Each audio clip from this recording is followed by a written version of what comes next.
Juan Cruz Vicuña, Hidrocarburos de Euskadiko lehendakaria, eta esan zigun gaur ez zela etorriko. Arrazoia? Bueno, Orozkon ez delako fracking egingo eta frogak ja eginda daudelako. Decía que la charla de hoy estaba pensada para tres ponentes.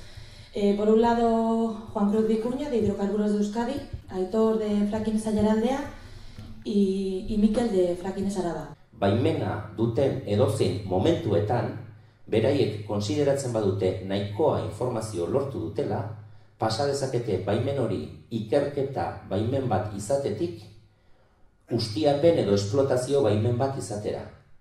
Hori bihar egin dezakete. Una campaña de adquisición de datos sísmicos. En el segundo año, pues bueno, harían un análisis de la información sísmica disponible. Se diseñaría un pozo de extracción para hacer ensayos de exploración. Una vez diseñado y construido el pozo, lo que harían sería unas pruebas de producción, ¿vale? Para extracción de hidrocarburos. Esto sería en el quinto y sexto año.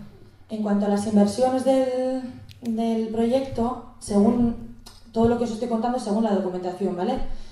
Pues lo que veis, en el primer año sería una inversión de 300.000 euros, el segundo 90.051 euros, entre el tercero y cuarto año serían 179.604 euros y el quinto y sexto año se prevé una inversión de 452.743. A la fase de adquisición de datos sísmicos serían pues ruidos, emisión de partículas y polvo a la atmósfera. De este trabajo sería modificación del paisaje, fragmentación y ocupación y pérdida de hábitats, destrucción de la cubierta vegetal, pérdida y compactación de los horizontes del suelo, riesgo de contaminación del agua y de las aguas en consecuencia de vertidos del suelo, consumo de agua y, debido al consumo de agua, disminución de los caudales de los ríos, emisión de polvo y partículas a la atmósfera, emisión de ruidos y generación de residuos.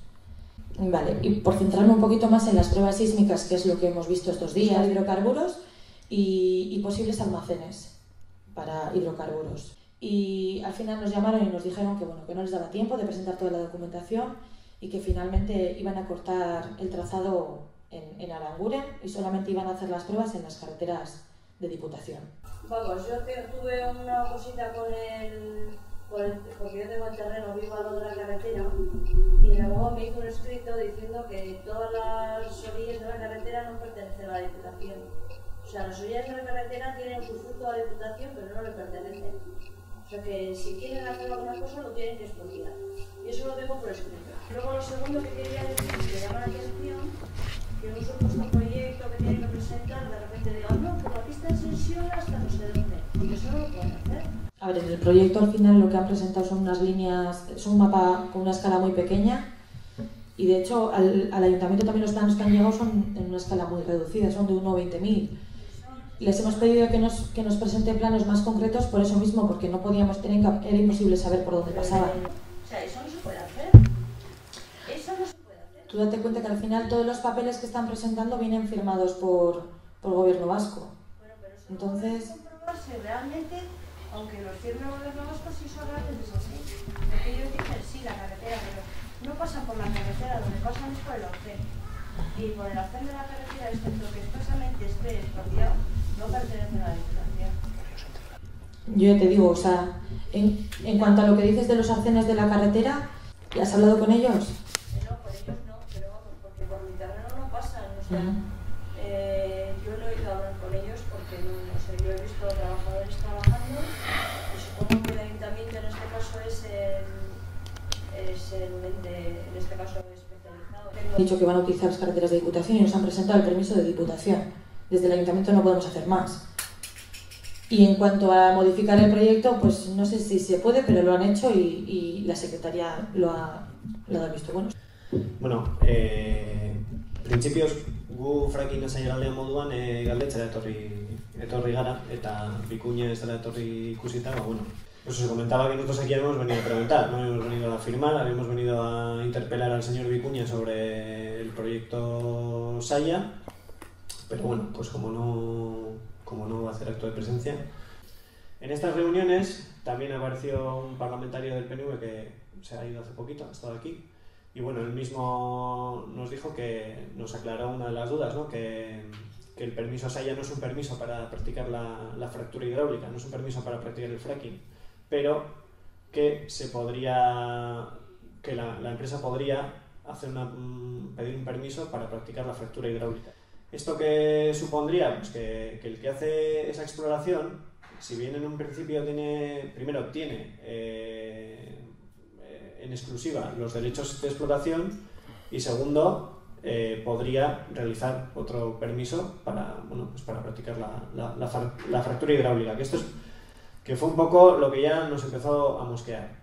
Y al día siguiente el EVE, el Ente Vasco de Energía, envió un artículo, una nota a los diferentes ayuntamientos, a todos los ayuntamientos que estaban afectados por el permiso SAIA, y en esa nota se puede leer: SESA participa actualmente en diversos permisos de investigación de hidrocarburos, en algunos casos de carácter convencional, en los que no se utiliza técnicas de fracking, y en otros de tipo no convencional, en los que el fracking será requerido. Que se pueda hablar de que estas investigaciones no se van a utilizar para la práctica del fracking. De hecho, todo lo contrario. Ha dicho que, tanto en Orozco como en Laudio, ha dicho que ellos no pueden garantizar que no se vaya a practicar el fracking con estos datos. A las preguntas que hicimos, las respuestas no eran ni muy concluyentes ni muy satisfactorias. Primero, pues porque el procedimiento que utilizaron para hacer estas pruebas es un poco raro, por decirlo de algún modo. Es decir, si tienes todos los permisos del gobierno vasco, si cuentas con todos los permisos de la Diputación Foral, si eres del EVE, pues ¿por qué no practicas unas expropiaciones temporales? Sino que ellos mismos decían que iban a acuerdos verbales, a contratos verbales,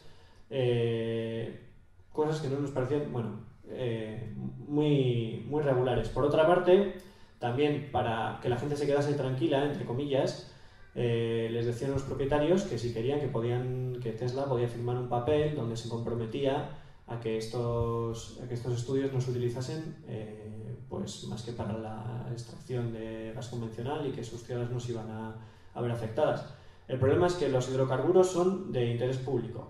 Quiere decir que si el gobierno vasco o el Estado decide que eso es de interés público, tiene todo el derecho legalmente a expropiar esos terrenos. Con lo cual, ¿qué sentido tenía ese papel? Y por último, también se le preguntó si eso podía valer para practicar el fracking. En ningún momento lo negaron, y también se les preguntó si los resultados de esos estudios se les iban a dar a los propietarios, y se remitieron a que ellos trabajan para una empresa y que sería la empresa la que se quedaría con los resultados. Como las respuestas no dejaron muy contentos a nadie y ellos fueron conscientes, decidieron cambiar el trazado, visto que los propietarios no iban a dar el visto bueno. Y hace poco tuvimos un episodio similar en Laudio. Es decir, el Ayuntamiento de Laudio no había dado el permiso que le correspondía. Su argumentación era: tenemos la obligación de daros el permiso, pero os esperáis como cualquier otro ciudadano. Pues lo trataremos dentro del plazo. El caso es que antes de que el Ayuntamiento diese el permiso, pues ya les vimos en Laudio tirando cable para hacer las pruebas sísmicas. El que estuvo en la reunión con Tesla recordará que dijeron que había un plazo de 48, 72 horas en las que la empresa avisaba de las pruebas sísmicas que se iban a hacer. En Laudio esto no ocurrió, y en Ayala tampoco ha ocurrido. También se hicieron en Luyando y no avisaron. Y que esa misma noche se iban a hacer las pruebas. Hubo una reunión con el Ayuntamiento de Laudio, y el Ayuntamiento de Laudio les dijo que no les iban a dar el permiso para practicar esas pruebas, porque se tenían que poner a la cola como todo el mundo. En ese momento se pusieron nerviosos porque pensaban que el Ayuntamiento de Laudio tenía algo que hacer contra ellos, pero como es un proyecto de interés público, los ayuntamientos no tienen casi nada que rascar, y empezaron a decir que esto no era para el fracking, que les estábamos comiendo la cabeza. Entonces la secretaria del ayuntamiento le hizo saber a los concejales que el ayuntamiento no tenía nada que hacer, que les podían no dar el permiso en un pequeño tramo en los que ellos iban a salir del trazado de la Diputación, y que tenían que meterse en terreno municipal, pero que era un trazado mínimo, y que lo demás no podían hacer nada. Entonces ya esta gente de Tesla se relajó, y ya empezaron a decir que el fracking que no era para tanto, que como muchos lo van a hacer en 10 años y ya veréis la técnica lo bien que va a estar, y que no os vais ni a enterar, vais a estar encantados. Uno, bueno, pues que esta semana en el audio hemos tenido la hoja informativa de un partido político en la que decía que el gobierno vasco estaba, como cualquier gobierno, obligado a investigar los recursos energéticos que tienen en el subsuelo, pues para saber qué valor estratégico tienen y qué es lo que se puede hacer con ellos. Y bueno, nosotros podemos estar más o menos de acuerdo con esa afirmación, podemos estarlo. La cuestión es que si esas investigaciones las practicase la UPV, ¿no? La Universidad Pública Vasca, pues bueno, pues no, a lo mejor no nos generaría tanto malestar como el hecho que lo haga SESA, que está participada en un 58% por 2 empresas energéticas estadounidenses. Los derechos la concesión de explotación recae no sobre el EVE y sobre el gobierno vasco, que es lo que están venga a decir, porque tiene una participación minoritaria en esa sociedad, sino sobre 2 empresas estadounidenses. En Ugao también hemos organizado, junto con otros grupos, una manifestación a las 12:30 de la mañana del sábado. Y nada, pues que es una pena que el señor Vicuña no haya venido, nos quedamos aquí esperándole, y que cada uno pueda hacer la lectura, pero el hecho es que ese señor tenía que estar aquí dando explicaciones, nosotros tenemos un montón de preguntas que hacerle y yo no lo veo. Galdera bada hortik eza? Si no es ahora, luego en la tanda de preguntas podrías decir esas preguntas. Probablemente muchos de nosotros igual ni nos las planteamos. Entonces, vosotros como plataforma... Bueno, teníamos varias. Una era... Es que la cuestión es que desde SESA se ha enviado una carta para explicar que no iban a venir. Una era cuáles son en la carta, en la circular que se envió al ayuntamiento, cuáles son esos proyectos de fracking que se mencionan, que no están en el proyecto SAIA, si tienen la capacidad de pedir esas licencias de explotación para practicar la fractura hidráulica, si vamos a ser partícipes de los resultados de las investigaciones y bueno, qué capacidad de decisión tiene el EVE dentro de una sociedad en la que es minoritaria, entre otras cosas, y cuál es la aportación de dinero público en este proyecto, entre otras cosas que podrían surgir, pero bueno, esto es como... Yo creo que una de las primeras y más importantes cosas que tenemos para decir es que Hidrocarburos Euskadi no es una empresa de la que nos podamos fiar, y en ese sentido lo que nos manden por carta o lo que vaya anunciando por ahí, yo no sé hasta qué punto Hidrocarburos de Euskadi tiene credibilidad, ¿vale? A las propias palabras de las consejeras de Medio Ambiente y de Desarrollo Económico, Ana Oregui y Arantxa Tapia, que están diciendo que el fracking es una técnica que no garantiza la seguridad ambiental, digamos, Hidrocarburos de Euskadi está siendo parte de una plataforma de empresas que se llama Shale Gas España, en las que están las principales compañías que están intentando empezar con todos los permisos relacionados con la realización de la fractura hidráulica. Está invirtiendo dinero en una campaña de lobby y en todas las ocasiones que tiene Hidrocarburos Euskadi está diciendo que el fracking no tiene ningún problema, que todo el dinero que tienen es público, que yo creo que es importante decirlo. Esto es el último mapa que ha sacado es una entidad americana de referencia que se llama la Energy Information Administration, la Administración de la Información de la Energía, en la que han hecho un mapa, hicieron uno hace 2 años, en la que había unos cuantos países en los que se supone que puede haber potencial para sacar gas y petróleo de esquistos, o sea, el que se saca con el fracking, digamos, ¿no? Entonces ahora, el mes pasado, han sacado otro mapa, y en ese mapa ya aparece la península ibérica, que hasta ese momento no estaba mapeada, digamos, y ahí podéis ver cómo hay en la zona, lo que le llaman la cuenca vasco-cantábrica, hay una mancha roja, que se supone que es un sitio donde puede haber un objetivo de gas no convencional o petróleo no convencional. En nuestro caso es de gas. A meternos a mirar ese estudio un poco más en profundidad, lo que vemos es que lo que tienen es señalada la cuenca vasco-cantábrica como una zona potencial de shales, pizarra, gas pizarra y lo que se saca lo que se está sacando en Estados Unidos con el fracking y así, ¿no? Pozos en ARA 4 y en ARA 5 que están dentro del municipio de Vitoria están proyectados precisamente sobre líneas sísmicas que se hicieron en su día sobre objetivos convencionales. Es decir, ahora mismo se pueden estar haciendo ese mapeo del subsuelo diciendo que son objetivos convencionales y dentro de 3 años se puede venir diciendo que los objetivos que tenían son otros y que definitivamente va a ser necesario utilizar técnicas no convencionales para sacar el gas. Esto es un encuentro, una mesa redonda tipo esta, pero en otro ambiente, ¿no? Esto está hecho en el Instituto de Madrid, en el Colegio de Geólogos y demás, ¿no? Ahí hay varias personas. Esta persona que veis aquí es Juan Carlos Muñoz Conde, que es un personaje del que seguramente terminaréis oyendo todos hablar, porque es el portavoz de Shale Gas España, de la asociación esta de compañías con intención de empujar el fracking, digamos, que es un poco el que está todavía aquí. Euskadi no parece que no se ha atrevido mucho a venir y así, pero en Burgos y así va haciendo reuniones con los alcaldes y demás, van metiendo la patita y así, pero sobre todo lo que se están centrando es en Madrid, digamos, allí donde tienen a los políticos, a los colegios de geólogos, ingenieros y demás, que van dando sus charlas y demás, ¿no? Y esa otra persona que está aquí, esta persona sí es de Hidrocarburos Euskadi y se llama Juan García Portero y es el director de exploraciones de Hidrocarburos Euskadi, o sea, Shesa, vaya.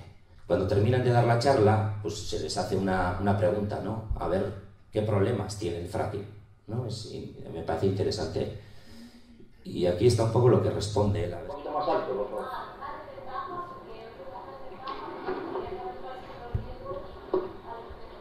¿Cuáles son los riesgos? Está preguntando. Hay una persona del público que dice, oye, ¿cuáles son los riesgos de esto del fracking? Vamos a ver, esto es una industria, vamos a ver, es una industria que quizás no conocemos, pero esa pregunta puede decir, la respuesta es muy genérica, porque ¿qué riesgos tiene la implantación de la industria textil? ¿O qué riesgos tiene la implantación de la industria del automóvil? Pues aquí la pregunta que quizás sería igual, es decir, ¿qué riesgos tiene esta técnica? Pues tiene riesgos, como toda industria, son absolutamente moderados y controlables. Ninguno especialmente, es decir, bueno, pues como cualquier sondeo de prospección de hidrocarburos, tiene cosas que tenemos que tener cuidado a la hora de desarrollarlo. Esas cosas están muy controladas. Yo creo que Juan, en su exposición técnica, en su exposición, que ha sido muy ilustrativa, técnicamente ha explicado qué puntos, ¿no?, son los que hay que tener más cuidado. Y la evaluación de impacto ambiental, el sistema de evaluación de impacto ambiental en España lo que nos garantiza es que se hace una evaluación exhaustiva de cada uno de los riesgos potenciales, ¿vale?, y qué impactos puede tener y las medidas que lo mitigan, ¿no? Y lo que, de mi conocimiento y el conocimiento que tenemos de estos proyectos, los riesgos son todos muy moderados, es decir, son proyectos totalmente viables. No habría un riesgo que podríamos llamar como especialmente significativo. Quizá como he puesto en las diapositivas, más que un riesgo es una molestia durante la perforación y la fracturación, la ocupación del terreno, que puede representar un pozo normal, digamos, que no hay fracturación hidráulica, con ocupar 1 hectárea, pues tienes más que de sobra, ¿no? Lógicamente, uno que va a utilizar fracturación hidráulica y que además va a perforar varios pozos desde el mismo emplazamiento, pues 20 o 30 pozos, eso lógicamente en el tiempo se alarga. Y si vas a perforar 20 o 30 del mismo emplazamiento, pues en vez de 1 hectárea estás hablando de utilizar quizá 2,5 hectáreas. Eso en el tiempo se puede alargar pues varios meses. Eso no es un riesgo en sí mismo, es una molestia.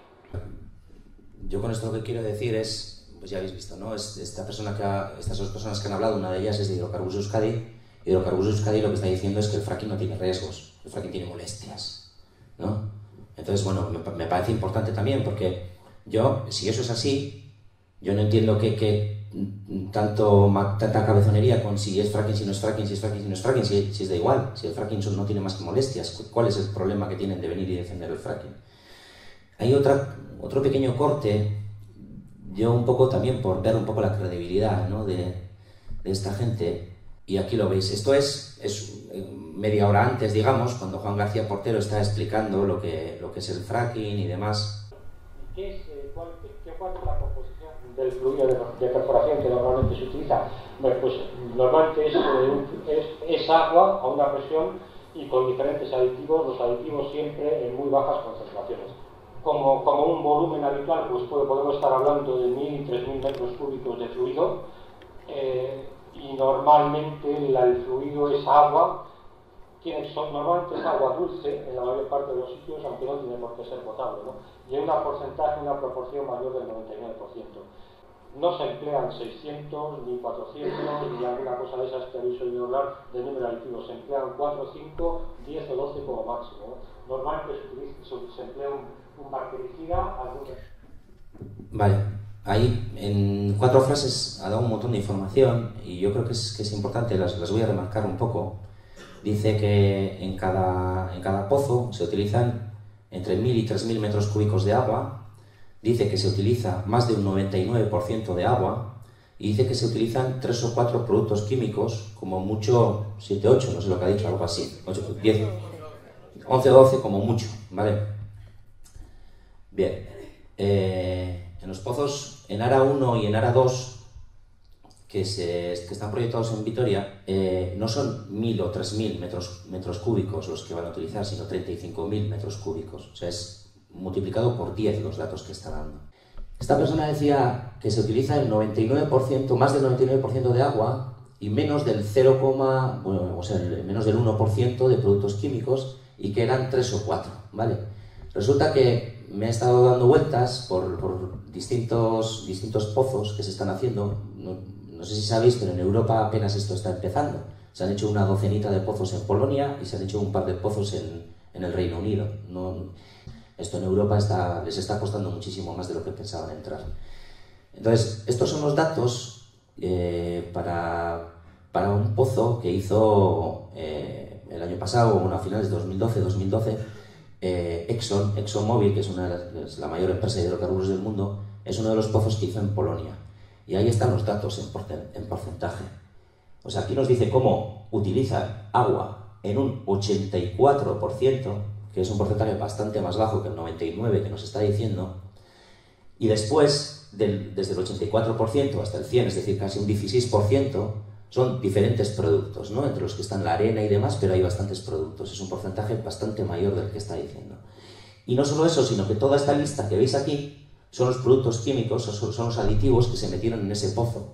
Es decir, que cuando Hidrocarburos Euskadi está haciendo propaganda de lo que es el fracking, nos está diciendo que las cosas son de una manera, pero después cuando el fracking se hace, las cosas son de una manera bastante diferente a como está diciendo Hidrocarburos Euskadi. Bakarrik esango nuke, hori, deia aldizkaria, orain egun batzuk agortu zen albiste bat frackingari buruz, eta esaten zuten, deiak esaten zuen, Eusko Jaurlaritzarekin galdetu diola, ez zuen ematen izenik, nori galdetu diote, esaten zuen, hemen Aiaraldean Orozkon eta egingo zela bakarrik gas konbentzionala aurkitzeko eta fracking egiteko ez zela egingo ez orain, ez etorkizunean, hori deia agertu.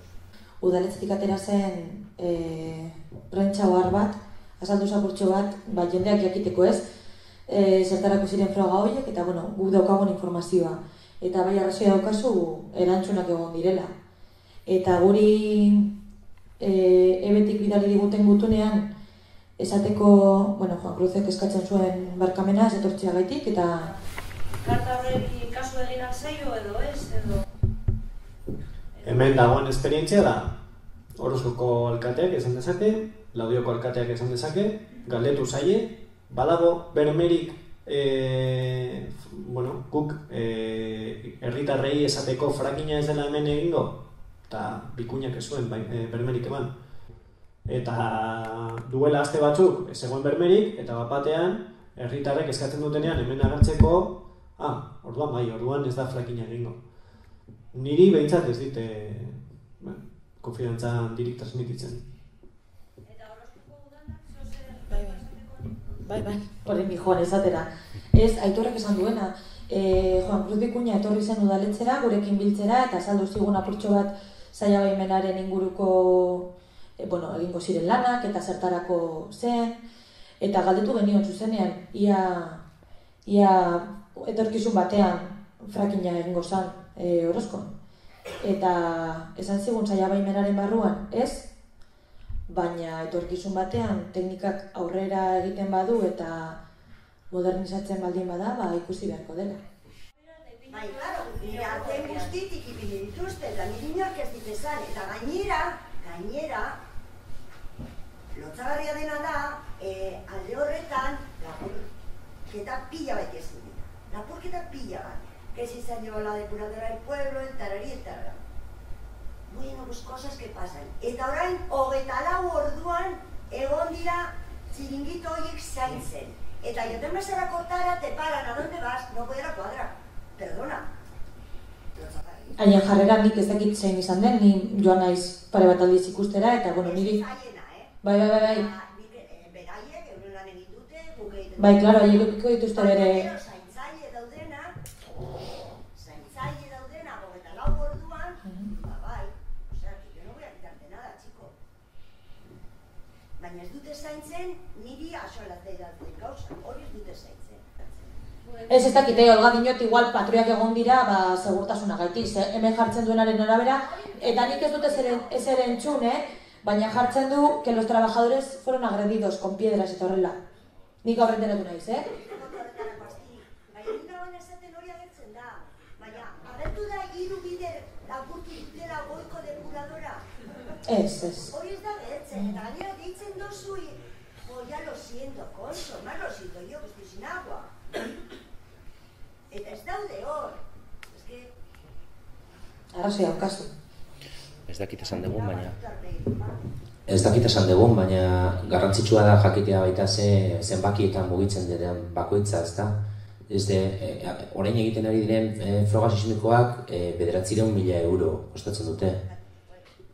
Horrek ere bere garrantzia izaten du zer zaintzen den eta zer ez den zaintzen ordu hortan, ezta? Gasteiz inguruan 2 putzu egin behar zituztela eta putzu bakoitzak 25 milioi euroko kostua zuela. Alegaciones al impacto ambiental a enara tal, enara cual. Eso zer dakizue horreta? Kontua da, igual pixka bat panorama bat egin beharko genukela ez. Horiek ematen dira, edo Madriden, Espainiako gobernuak ematen du, segun eta autonomia bat baino gehiago baldin badago afektatua terreno horietan, edo autonomia bakarra baldin badago afektatua hori ematen du gobernu autonomikoak, bale? Ingurumenean eraginak egongo dira eta gainera batzuk onartuta daude, adibidez, ura kutsatuko dela, adibidez. Aberastuko gara guztiak gas horrekin edo zer, la gaviota bezalakoa izango da, hori zen, gaspoltza hori ez dakit, patrika zen, osea ez dakit. Orduan hori da nire lehen galdera. Nik uste hildoa hortik doala, ezta? Azkenean ari gera dena burua usten frakina egingo duten edo ez duten egingo. Diapositiba hau daukat atzean jarreta apropos, eta hemen pixka bat azaltzen da, ezta? Hor, hau lurrazala baldin bada, eta hemen geruza desberdinak ikusten dira, ezta? Euskal Herrian dagoen gasa orokorrean behintzat ez dala metatutako gas bat, baizik bere garaian sortu zen arrokan mantendu den gas bat, eta honek ezaugarri bat dauka, eta da oso sakabanatua dagoela, geruza handi batean zehar. Bereik zenbaki batzuk eman dituzte, zenbakiak asmatu egin dituzte, eta asmatutako zenbaki horiekin prebizio batzuk egin nahi izan dituzte. Esta gente de hidrocarburos Euskadi están a chupar del bote, ¿no? O sea, están justificando su trabajo con nada, con mentiras, o sea, es que podrían no existir. ¿No tienen otra cosa que hacer? El New York Times, que no es el más notista del mundo, ha dicho que puede darse o que está una burbuja sobre el gas. Entonces... Un par de apuntes con respecto a eso. Los datos sobre el gas que pueda haber están hinchados en todas partes, ¿no? Tenemos muchos ejemplos, ¿no? Ahora mismo, en este informe del que estoy hablando, en Noruega se supone que había 88 trillones de pies cúbicos, medida anglosajona, que en medida europea es algo menos, de 88 trillones de pies cúbicos según el informe de la EIA del 2011. Han hecho 3 pozos en el yacimiento Alum y han tenido que bajar las expectativas de Noruega de 88 trillones de pies cúbicos a 0. En la Lublin de Polonia es otro yacimiento en el que en el informe del 2011 decían que había 44 trillones de pies cúbicos, después de haber hecho una docena de pozos, como os he dicho, han tenido que bajar de 44 a 9. Están en cada sitio que están pinchando, están teniendo que rebajar las expectativas un montón. El Servicio Geológico Polaco el año pasado sacó un informe diciendo que tenían que dividir entre 7 y 15 veces las expectativas que se habían dado para Polonia. Hay un documento que es súper interesante, son las actas de las reuniones entre Hidrocarburos de Euskadi y las empresas EICO y Cambria, que son las socias americanas que tienen, ¿vale? En concreto hay una reunión en abril de 2009 en el que van explicando cómo van a hacer esta operación. Una reunión de trabajo entre las empresas, entonces van hablando unos y otros y van explicando cómo van a hacer, y todo eso lo recogieron en actas, y esas actas las hemos conseguido porque, pidiéndolas a través del Parlamento, porque como Hidrocarburos de Euskadi es una empresa pública, pues tiene obligación de dar cuentas, digamos, ¿vale? Entonces, en esas reuniones se ve perfectamente cómo el proyecto que tienen estas empresas es poner en marcha esto, hacer 2-3 pozos en los que se pueda demostrar una cierta viabilidad económica. Por eso para ellos es muy importante escoger muy bien los sitios primeros que van a perforar, es decir, porque como he dicho de los estudios anteriores, se deduce que sí hay sitios concretos que puede tener un porcentaje mayor de tasa orgánica de carbono. Entonces, es decir, el objetivo es dar con ellos, que en el mundo de los hidrocarburos se llaman los sweet spot o los puntos dulces, digamos, en esos demostrar que existe una viabilidad económica y a partir de esa demostración vender el proyecto a un inversor más grande. Y todo esto se puede seguir muy fácilmente porque explican cómo si consiguen, además hablan en acres, o sea, digamos, de vender el proyecto en acres, en una medida de tierra americana, digamos. Entonces dicen, bueno, si conseguimos 200.000 acres con este proyecto, pues podemos vendérselo a una compañía de tamaño medio, y si conseguimos 100.000 acres, podemos vendérselo a una major, a una compañía de las grandes de hidrocarburos. Y explican no solo eso, sino que explican incluso los porcentajes que podrían tener en la operación. Dicen, bueno, nosotros tendríamos en esta operación pues un 20% entre las 3 empresas que hemos liderado esto, y un 80% se lo daríamos a la empresa que viniera. Y hablan en concreto de varias empresas a las que han tocado, a EOG Resources, a Devon y demás.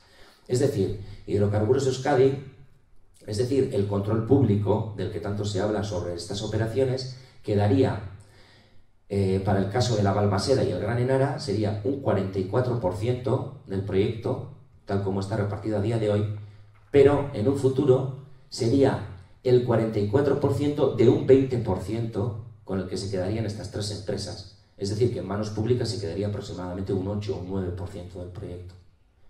Entonces, digamos que a nosotros, ¿no?, sobre todo lo que nos da la sensación es que ahora mismo nos estamos jugando un montón en los primeros pozos, en impedir que se hagan esos primeros pozos. Pero las empresas lo que le están diciendo, y es una de las patas sobre las que se está vertebrando su discurso, es que esto es una técnica harto conocida, esto es una técnica con más de 60 años de experiencia, que esto viene de los años 40, y que es una técnica, por lo tanto, completamente desarrollada y segura. Eso es una de las patas sobre las que se basan los perforadores para defender el fracking. Esto es mentira. Hay un momento en el que la técnica la empiezan a dar por buena, que es cuando consiguen lo que te he dicho, desde la misma plataforma, media docena de pozos, 10 pozos, con largos laterales y demás y demás y demás. Y eso por primera vez se da en el año 2007. O sea, estamos utilizando un método de ensayo y error, no estamos utilizando una técnica acabada que se estudió en los años 50 y que esto está completamente... A los 10-15 años hay un 50% de pozos fugando, como les está pasando en el Golfo de México, por ejemplo. Entonces, lo que dices, de técnica demostrada y garantizada nada. Las técnicas con las que nos vienen ahora las empresas concretas, la primera vez que lo hicieron de esta manera fue en el 2007, o sea que estamos hablando de hace poco más de media docena de años. O sea, es verdad que se llevan intentando romper rocas para sacar mejor, para aprovechar mejor los yacimientos y sacar más petróleo y gas desde los años 40, se está intentando, pero las técnicas concretas que nos vienen ahora con el fracking nos vienen de hace media docena de años. Entonces, eso es fracking. Esto es el histórico del precio del gas en Estados Unidos, ¿no? Y otra de las cosas que está diciendo mucho se está diciendo mucho desde las empresas que quieren perforar es que gracias al fracking en Estados Unidos el precio del gas es muy barato. Es la cuarta parte que en Europa se suele decir y así, ¿no? Lo primero es que poca gente suele pensar, hasta que no le dicen eso, pues no piensas mucho en ello, ¿no? Y entonces dices, joder, pues era verdad, ¿no? Pues esto por el fracking. Y tampoco solemos pensar, por ejemplo, que Estados Unidos basa gran parte de su economía en que los hidrocarburos estén baratos, ¿no? Porque no se está hablando apenas del petróleo, porque del petróleo se está sacando muy poco con el fracking, pero el petróleo está a menos de la mitad de precio en Estados Unidos, y entonces lo del petróleo está claro que no es por el fracking, hay otros motivos, ¿no? Y es curioso porque, en realidad, el fracking, bueno, yo no sé si viene de los años 40 o no, yo no sé de cuándo viene, pues si viene de los años 40 no se puede decir que el fracking haya abaratado nada, ¿no? Pues si viene de los años 40, pues habrá ido teniendo sus precios, ¿no? Pero en realidad, si vemos aquí el precio del gas, lo que vemos es que después de una época de unas ciertas turbulencias, el precio del gas más o menos, ¿no?, viene a mantener una constante, ¿no? De hecho, empezaron a decir que el precio del gas estaba siendo barato por el fracking, sobre todo lo dijeron en este momento, a principios de 2012, y se quedaron con esa copla porque llegó a bajar bastante en ese momento, ¿no? Ahora ya se está empezando a hablar un poquito menos porque el precio del gas otra vez está subiendo y se está haciendo más fracking este año que el año pasado, entonces esto también es un poco raro, ¿no? Y lo que poca gente está diciendo es que la bajada del precio del gas tiene que ver más con las burbujas que se rompen en la bolsa. Esta burbuja es la que cuando lo del .com, cuando el famoso batacazo de la bolsa del .com, o está alrededor de la burbuja inmobiliaria cuando pegó el tortazo, ¿no? Entonces toda la economía se deprime, la demanda de gas baja, con lo cual el precio del gas baja, y tiene más que ver con una ley de oferta y demanda que con el tema del fracking. Pero bueno, yo no digo que el fracking no tenga nada que ver, ¿no? Que el fracking empieza a ser masivo a partir del año 2005 y empieza a ser rentable precisamente porque George Bush, la administración de George Bush, lo que hace es quita unas cuantas leyes ambientales que hace que para las compañías sea mucho más barato. Con el precio del gas tan bajo, porque claro, para que hacer fracking es muy caro. Ya os he dicho antes que los primeros pozos aquí costaban un montón. Hay una cantidad crítica de precio y de gas que se saca a partir de la cual el tema no empieza a ser rentable, ¿no?